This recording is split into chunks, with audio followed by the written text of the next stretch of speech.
dito sa tindahan. So kanina, umaga umalis po ako para magbili ng mga kulang dito sa tindahan. So kung makikita ninyo sa harap, maaliwalas na siya kasi madami na pong kulang. So kaya ayan, umalis ako kanina sabay sa pagkuha na pera para sa transaction sa GCash dahil wala na po akong cash on hand. Hindi po ako makapag-transact or cash out. Humanap po ako ng makukuhanan ko ng soft drinks. Sorry po na po ito ng ibang tao. Hanap pala ako ng ibang makukuhanan ng soft drinks dahil yung nag-deliver po dito sa akin, so hindi na po siya nakapag-deliver. Ang daming naghahanap ng soft drinks sa ngayon dahil yung panahon is mainit. Samahan niyo po ako sa mag-display ng aking mga pinamili kanina. So tara mga Ilongga.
ayun na nga mga kailongga, tapos na po ako sa pag-arrange ng aking mga pinamili.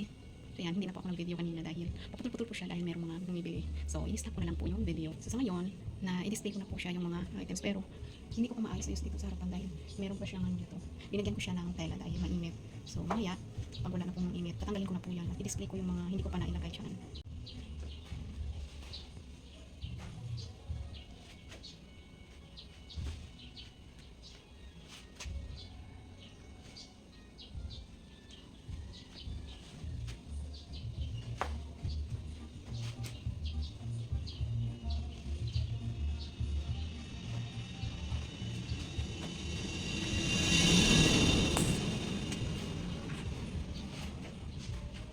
So, meron akong mga soft drinks bagong deliver po siya.